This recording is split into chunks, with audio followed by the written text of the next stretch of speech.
गांवा के छोटे से चाय के दुकान पर एक बुजुर्ग महिला बच्चों को कहानी सुना रही होती है कि एक धीमा डरावना संगीत बज रहा है और बच्चे उसकी बातों पर ध्यान से सुन रहे हैं। बुजुर्ग महिला, कोठी नंबर 13 में मत जाना बच्चों, वहां अंजना मलिक की आत्मा आज भी रोती है, जो एक बार गई फिर लौटकर नहीं आई।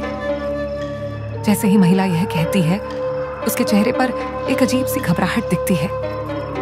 बच्चे डरकर मां की गोद में छिप जाते हैं। कैमरा धीरे से उनके घबराए हुए चेहरों पर फोकस करता है और फिर बाहर की ओर दिखता है, जहां कोठी नंबर 13 की सुनसान छवि दिखाई देती है। 4 दोस्त अमित, संजय, रीना और कुसुम ट्रैकिंग के लिए शिमला के पास एक गांव में आते हैं। चारों जश्न मनाने के लिए घूमने निकले होते हैं। गांव के लोग उन्हें कोठी नंबर 13 के बारे में चेतावनी देते हैं। गांव वाला डरा हुआ, वो जगह शापित है, वहां आत्माएं बसती हैं। लेकिन दोस्त मजाक करते हुए कहते हैं, अमित हंसते हुए, आत्माएं कोई नहीं होता यार।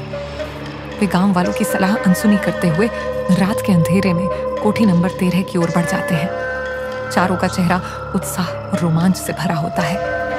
चारों जब कोठी के अंदर घुसते हैं तो अचानक दरवाजे अपने आप बंद हो जाते हैं। कंधे पर झूलती हुई एक पुरानी झूला, दीवारों पर खून के धब्बे और एक रेडियो अपने आप चालू हो जाता है। कमरे में घबराहट बढ़ जाती है। अमित हंसी में कहता है, यह सब शरारत होगी। लेकिन तभी अचानक एक कमरे से चीख सुनाई देती है। रीना गायब हो जाती है। कमरे में सिर्फ उसका दुपट्टा और दीवार पर खून से लिखा हुआ संदेश होता है, एक गई, अब 3 बाकी। चारों दोस्त घबराते हुए अब ये समझने लगते हैं कि यहाँ कुछ गलत है। वे जल्दी से रीना को ढूंढने के लिए दौड़ते हैं, लेकिन कोठी की दीवारें मानो उन्हें घेरने लगती हैं। दरवाजे फिर से अपने आप बंद हो जाते हैं। अमित, संजय और कुसुम कोठी के एक पुराने कमरे में अंजना की डायरी पाते हैं। डायरी में लिखा है कि अंजना मलिक का परिवार इस कोठी में एक काले तांत्रिक द्वारा मारा गया था और उसकी बेटी की आत्मा इस कोठी से बंध गई है। वह आत्मा अपनी गुड़िया से बंधी हुई है और उसी गुड़िया के बिना कोई भी आत्मा मुक्त नहीं हो सकती। अमित, हमें उस गुड़िया को ढूंढना होगा, वही इसका हल है। अमित खुद को परछाइयों की दुनिया में प्रवेश करता है, एक अजीब, धुंधला और डरावना संसार जहां केवल आत्माएं ही बसी होती है। वहां उसे रीना की आत्मा मिलती है, जो जिंदा होने के बावजूद वहां फंसी हुई है। लेकिन फिर अंजना की आत्मा उसे धमकाती है कि उसे एक बलि चाहिए, या अमित या उसका कोई दोस्त। अंजना की आत्मा अब पूरी तरह से घेर चुकी होती है।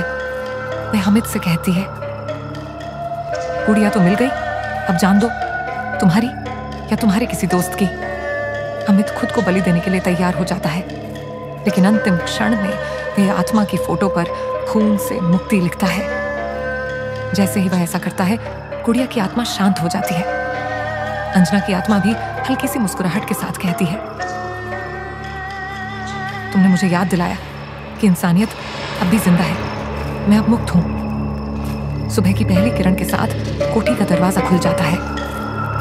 तीनों दोस्त बाहर निकलते हैं और रीना को होश आता है। वे राहत की सांस लेते हैं, लेकिन तभी पीछे कोठी की दीवार पर एक नया संदेश उभरता है, धन्यवाद। लेकिन अगली आत्मा कब आएगी, कोई नहीं जानता।